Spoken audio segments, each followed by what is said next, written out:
Yanadameen Godcast with Lord Jamar. Hey yo, peace. Welcome to the Yanadameen Godcast with Lord Jamar. That's right, we are here. We are finally here. Now, I know this is a work in progress right now.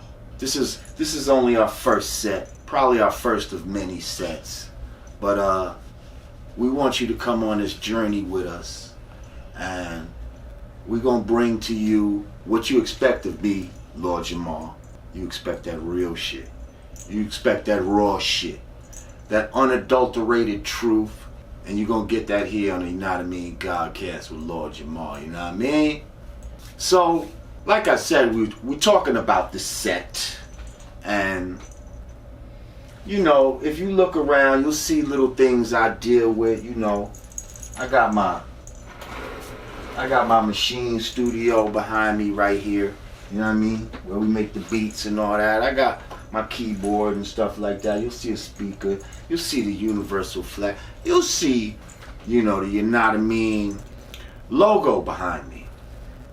Now, I just want you to understand, when people dress their sets and the things they have on set, these are premeditated ideas.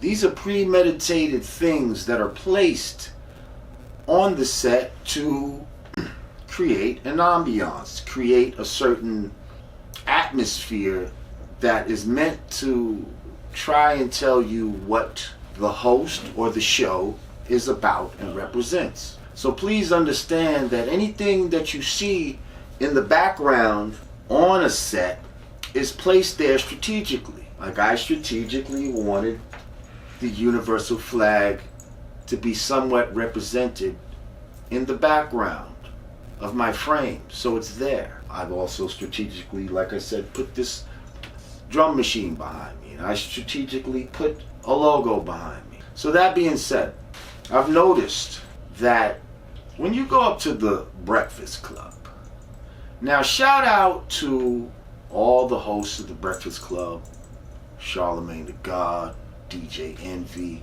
Angela Yee. I fucks with them all. Respect. But I noticed when people go up to the Breakfast Club, conveniently, right behind where the guest is sitting, they have a small little gay flag in the background, right over your shoulder. Now, I don't even like to call them gay, you know. I like to call them sodomy advocates, because that's what they really are. They're just advocates of sodomy. But that being said, the subliminal message that's given when somebody sits on a set and has a gay flag behind them, the subliminal message says that that person supports, you know, the LGBT, whatever the letters are, that they support that lifestyle. They support and they advocate for sodomy just like these people do. And I'm not going to sit here and say that Charlemagne the God or any of the hosts up there, Envy or Angela Yee, are even conscious of this. And definitely most of the guests that are up there are not conscious of the subliminal psychological message that's being sent. But one guest who was aware of this and who went as far as creating his own background and backdrop for what he wanted behind him was the Honorable Minister Louis Farrakhan. You'll notice any other time, not just the gay flag is in the back, the sodomy flag, but they'll have bottles of Hennessy and Remy and all kinds of, you know, debauchery basically sitting on the shelf. So the minister, that's not something that he wanted in his backdrop. So what he had was, he ended up putting books behind him, a picture of Elijah Muhammad, a picture of himself when he was younger, you know, playing the violin. But the point being, he took control of the background, and he knew that what was behind him mattered. That it wasn't just some happenstance and he's gonna sit up there and, oh, he's just grateful for the platform and all this type of shit. He knew that subliminal, subversive act was being committed, and he was going to have no parts of that. I have so much respect for that. You know, I was invited up to the Breakfast Club one time, and, you know, it was actually my fault. For whatever reason, I didn't get there on time, and we had to cancel it. I'm not saying I would never go up there, but if I was invited up there, you know, I would hope it would be understood that I wouldn't want to have the sodomy flag behind me or in any frame with me, because I don't support that lifestyle. I don't agree with it. That's a whole other segment. Not that I hate these people, not that I want to see them any harm to these people. You know, I love all people, but I don't agree with all people's actions, all people's ways and actions. And that's not hate, that's just disagreement.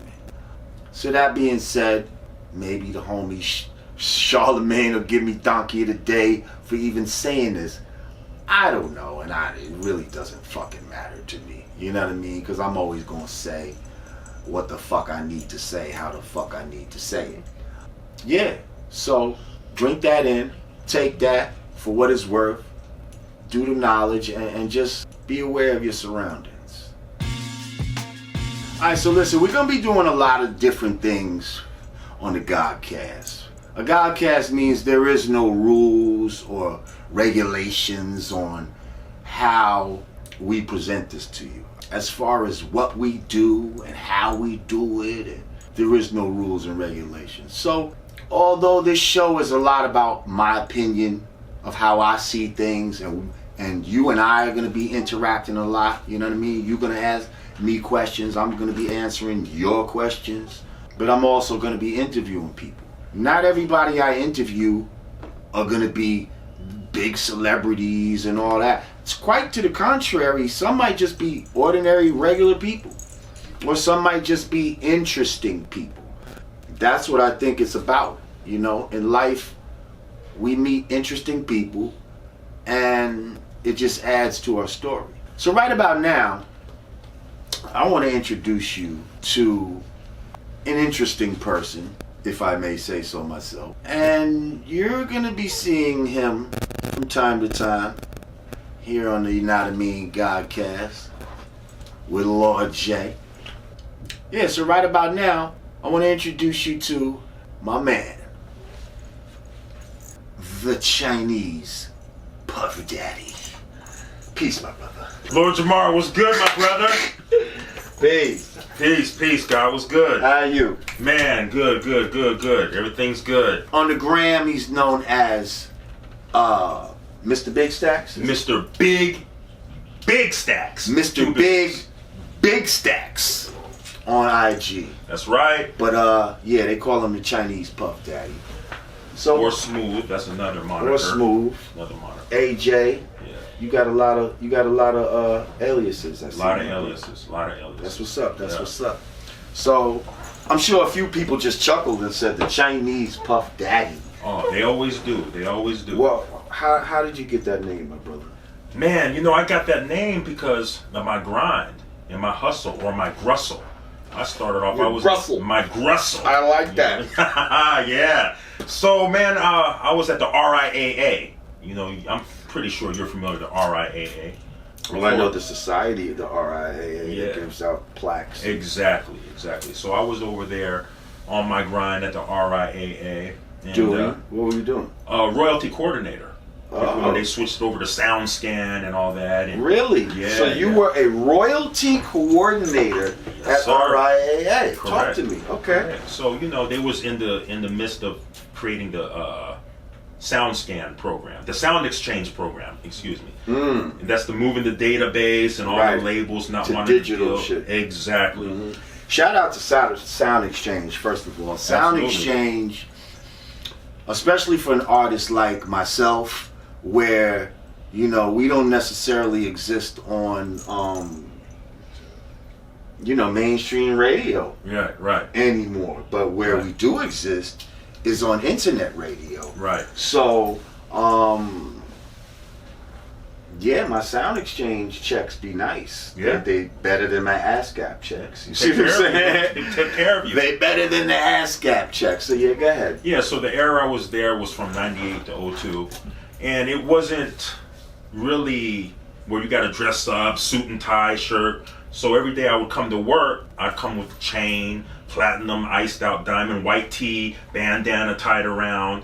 And one day I was walking into work late. Well, hang on, let's stop. Oh, go ahead. Yeah. And so I'm walking through the cubicles, they're looking, and it's like, look at this guy, he's coming in late. Oh, bandana wearing, chain wearing, Benz driving. And why? Chinese Puff Daddy looking nigga. Well, that's what I'm saying. Like, what's your background? Like, obviously you got some black swag. You ain't no regular Chinese motherfucker. So what is your background that even gives you some, you know what I mean? Right. Why do you even move like that? Well, I'm biracial. Okay. So my father is African American. Okay. Cherokee Indian, so explains the high And cheekbones. you're a little browner than your average Chinese. Although, and everything starts from original. Yeah, from the original man. Right. But go ahead. And so you know the stereotypes. Whenever you see an Asian person, they're either Chinese or whatever. But I'm actually Korean. My mother's from Korea. Ah. And so my pops met her overseas because he was in the military. Okay. And so that makes up my biracial descent. So half African American with Cherokee Indian and Korean. But the name just stuck. Right. Chinese So why say Chinese Puff Daddy? Well, that's what the streets gave me. So a lot of my partners were working at the RIAA, you know, and whenever you know how it is in the hood, when you get a nickname, that nickname just sticks like white on rice. So they just threw that nickname were racially insensitive to you. They was racially insensitive. Right. And they didn't give a fuck if you was Korean, Vietnamese, they all look Japanese, alike. They all look like that's the Chinese Puff Daddy. Yeah, they all look alike. That's what the fuck. Yeah, so that's how that all right, so so where'd you grow up at? I grew up everywhere. So your father was in the military? Military in the Army. Ah. United States Army. You know, that was the opportunity out from coming down south, migrating up north to Boston, New Jersey, and you know, that was his way out in the military. First generation to use the GI Bill to go to college. So I'm second generation to go to college. So we're a little bit of everywhere. East Coast, I got family. And how did you go to college? Through the military? Or? My pops did. I never did. Oh, okay. Yeah, so this just through scholarships. You know, you try to hustle, get whatever kind of bread you can to pay the tuition. Working part-time jobs, getting, you know, financial aid, you know, the regular stuff. So when did you start fucking with hip-hop? Because you obviously, you know, when you was at RIAA. Yeah. You coming in with your swag. It's obviously a hip-hop swag. Yeah. So when did you start fucking with hip-hop? Man, I like to say... What age do you think you discovered hip-hop? I like to say I am hip-hop, Lord Jamar, just like yourself. Shit. I am hip-hop. Because I really am hip-hop. I am hip-hop. I was born in the I'm same the year epitome of hip-hop. Yeah. Same year that hip-hop was born is when I was born. Okay. And so, you know, my dad, my pops, he used to take me to the breakdancing competition in the 80s. You know, and he didn't realize what he did when he did that. What did he do? He took me to these breakdancing competitions, and I'm listening, and I'm watching them breakdancing in their Adidas sweat track suits and stuff like that. And he actually is not fond of hip-hop, but he doesn't know when he took me to these breakdancing competition, I got intrigued. And that's when I started delving into the culture. And then some of my partners were introducing me to more West Coast, you know, Too Short. And then I started learning more about KRS-One. Some of my early influences is Don't Sweat the Technique, Eric B. and Rakim, Chubb Rock. I was listening to Redman, Wu-Tang Clan. And it just kind of progressed from there. Okay, so... Fast forward now, you're at RIAA, and what's happening from there? So now, 9/11 happened. Okay. RIAA, job cutbacks, so I doubled back and I left. It was actually on Connecticut Avenue in D.C. A lot of people don't know that. Doubled back and went to St. Louis. When I went to St. Louis after 9/11 happened, I was actually going to get my own program over at BET. This is before Bob Johnson sold the company to Viacom, and they moved all that stuff up to New York. So I doubled back, and then I got on my grind, and ended up becoming my own boss, an entrepreneur. And I've been working for myself ever since. After some knick-knack jobs here and there in St. Louis, stood on my own 2 feet, started networking, started traveling to different cities, and just building and connecting with various people that I already knew from the industry, or if I didn't already previously know them from the RIAA, I would build a relationship from them. And so what exactly do you do? Well, I'm an entrepreneur. You know, what I do is I hustle, I grind, you know, I got a couple of my own businesses, and I take that money and I flip it. Okay. I flip it with cats that are aligned with me in the industry that I'm feeling, and the stars align, and I just make things happen. Got that entrepreneurial spirit. Right. Now There's we're a lot of talking people about don't have. legal businesses. Yeah, of course, Yeah, I mean, legal, of course. You gotta be, you know. I got my hands in a little bit of everything, Okay. of course. Okay, good. So, what is some of your, you know what I mean? What are some of your goals, some of your aspirations? My aspiration and my goals, man, is always to be a big-time mogul within the music industry. Something like a Barry Gordy, Motown Records. Something where I can help people, help artists, and they're not getting cheated by the label. That's what my ultimate goal. And the guys that I looked up to in the game was like Russell Simmons, Dame Dash, Puff Daddy. Shout out to these guys. I always looked at these guys as the lane that I wanted to be in. I don't want to be a rapper. I don't want to be a singer. I want to be behind the scenes, an entrepreneur. That's why I looked up to the Russells. I looked up to the Puffs. I looked up to the Dame Dashes. Those were the 3 cats in the game. Now, what did they all have in common? What did they all have in common? I mean, they were entrepreneurs. They were businessmen in the music game. Well, I mean, yeah, but there's a lot of entrepreneurs in the music game. Like, what did those people have in common, do you think? I think I like their attitude, their spunk and their drive. They didn't take no stuff. Do you know what I see that I feel that they had in common? What's that? Is they all had dope talent that they represented. Oh, yeah. It's the talent that they had that made all those motherfuckers, that set them apart. Right. Russell Simmons had fucking Run DMC and LL Cool J and Public Enemy. Right. Fucking Puffy had Biggie Smalls. Yeah. Fucking, and then 112 and then Mace, and you know what I mean? Right. Fucking, you know, who's the other one that you do? Barry Gordy, come on. Yeah. You know? Yeah. All of these people, they had the talent, and they were able to identify. Correct. More importantly, talent before it was the shit. Right. You see? Right. So yeah, you can have drive and all of that type of shit, but none of those motherfuckers sing and dance really well, except for Puffy. Right. You know? But, you know, we only tolerate it because he brought us all that other shit that was popping. So I will let you do that. Right. But really, you know what I mean? Right. Those motherfuckers had.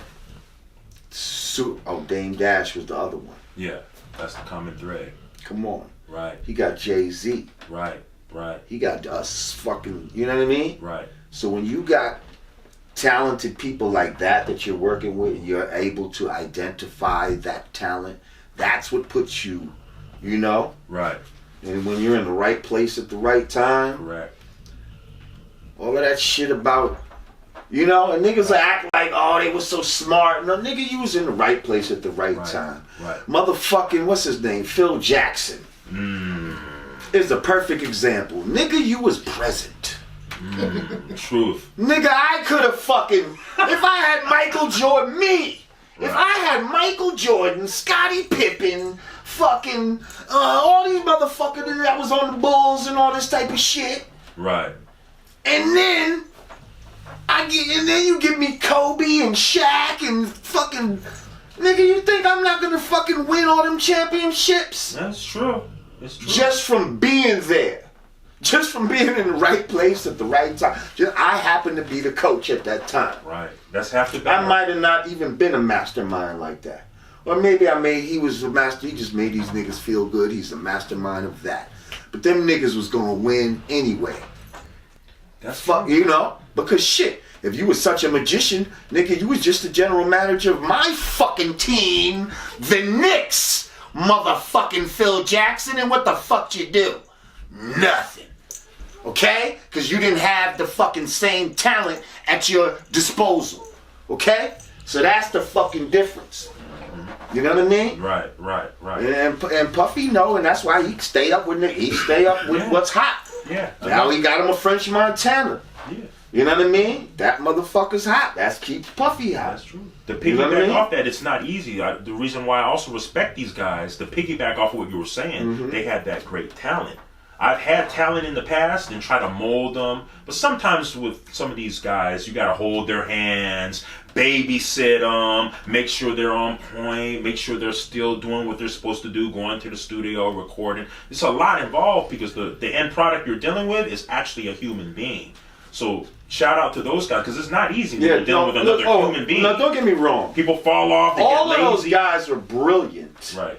As far as, you know, once they had the talent, what they did with it, figuring out how to market it and present it to the world, brilliant. You know what I mean? They're all brilliant businessmen. I'm just saying, the common denominator in my mind when you first mentioned those people, the greats, were that they had great talent. Right. You see what I'm saying? Right. To work with. They you know, they didn't have a pool of bullshit. Right. They had a pool of greatness. Actual to talent, fucking say, okay, right. This is, you know, I could get behind this and get excited about this because this shit is fucking fire. Yeah. You know what I mean? And it was. Yeah. You know? Yeah.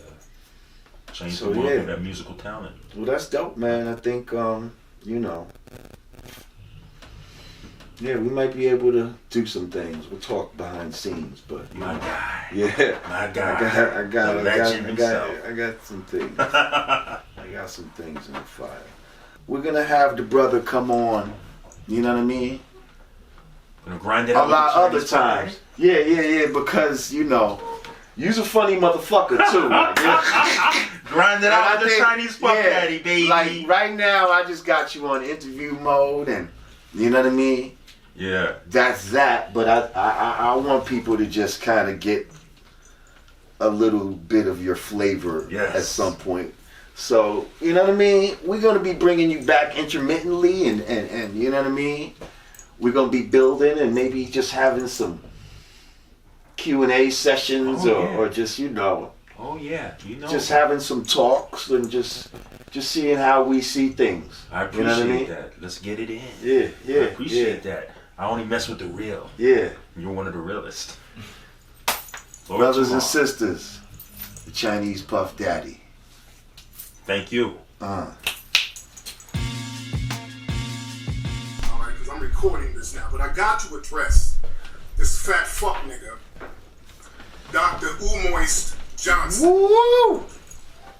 Now he just did a live video. Now let me start over. For those who don't know, Umoist, the moist fucking walrus looking nigga. Oh, come on, bro. Put up a post today, just disrespecting me, talking about he gonna address me and Boyce Watkins tonight.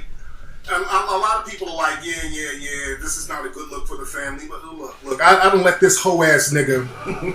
I just saw the live stream on Instagram. He's making threats about what he's gonna do physically if people got his name in his. If we got his name in our mouth, talking about me and Boyce Watkins. Look, nigga, Umoist, your name is in my fucking mouth. Pause.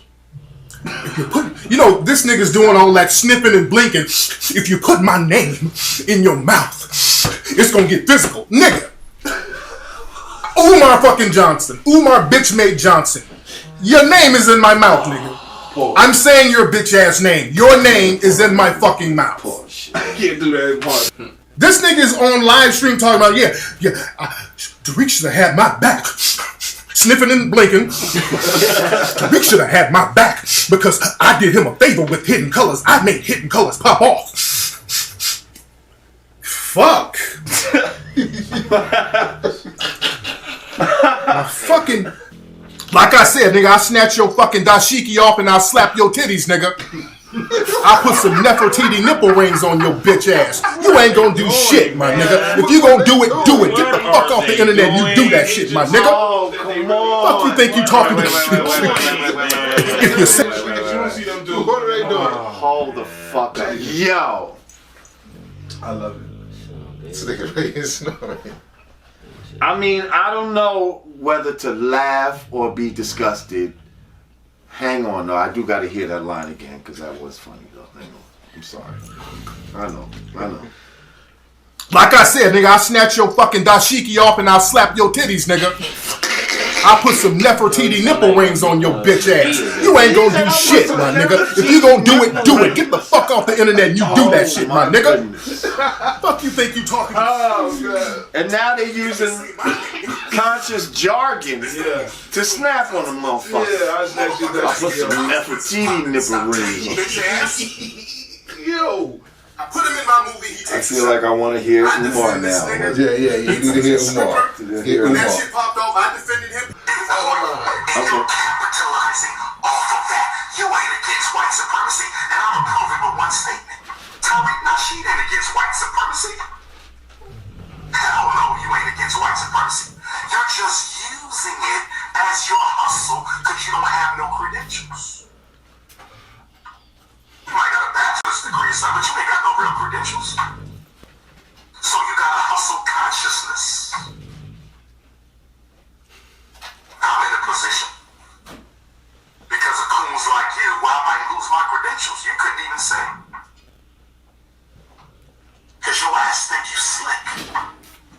You've been playing Hollywood too long. That makeup and shit you be wearing on your face and all that lip gloss. What's your sweet ass? You think you cute? Makeup wearing ass still messy. Lips all extra shiny and shit. What kind of metrosexual shit is going on with you, dog? Let me stick to my message. I don't want to get too much off task. You mean to tell me with all the brothers who do film? You mean to tell me with all the sisters who do film? You mean to tell me with all the black people with film production companies, you can't find a black company to produce your documentaries, bro? You giving out money to crackers and you claim to be against white supremacy? You's a fraud. You just want to be famous by any means necessary, I feel you. You just want to be famous by any means necessary, I feel you. And let me say this, brothers and sisters. He said, I feel you. Even though I'm a mess with the dude, for the sake of saving face for the community, whenever I'm asked about Hidden Colors, I direct people to him. If somebody says, listen, I want to show 1804, I tell him, I'm not in it. He produces that. This is his email. Dude, I never stop you from making money, family. Because I don't know how you feed your children. You understand me? Black men need to be able to feed their children. You a hustler, you a pimp, but I'm not trying to hurt your pockets because I don't know everything going on. All right, I don't really need to hear anymore. Like, you know what I mean? You know, for me, it's like, what happened to the days when we said we don't air our dirty laundry? Like, what happened to the days when we had enough pride to say, I'm not even going to allow, you know, white people or anybody outside of my community to see us in a certain state? Like, what happened to that? Because this is dirty laundry right here. This is all that we're seeing. We seeing dirty drawers with shit stains on them, and you know. And it's funny sometimes. Look at those shitty drawers. You know, all the little snaps they saying back and forth, and the jabs, and whatever the case, man. We need to stop. Like the brother Puff said, like this shit is turning into WWF of the conscious community, and that shit is like, come on. This can't be. This is not battle rap. This is not battle consciousness. You understand what I'm saying? We trying to raise a whole group of people. The choir shouldn't be fighting the choir, you know? Nor should we always be singing to the choir, you know? There's a lot of that out there. Y'all motherfuckers want to stay amongst so-called strictly conscious people and blah, blah, blah. Listen, the duty of the civilized is to civilize the uncivilized. Your work is amongst the dead. Your work is amongst the dead, and you may be appalled by, you know, the way they eat, or, you know what I mean, the way they move and dress, or whatever the case may be, but it's your job to educate. It's your job to raise them up, raise that vibration up. And that's not going to happen without proper examples, proper frames of reference, you know, whether you like it or not. You know, Hidden Colors was a great frame of reference. That was a great teaching tool.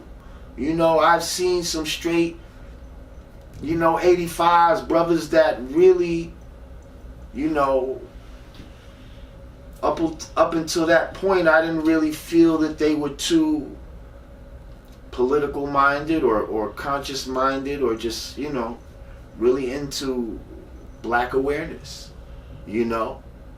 And then they coming to me, yo, you saw that Hidden Colors? And, you know, I don't think I had seen it at the time. So they were happy to put me onto it.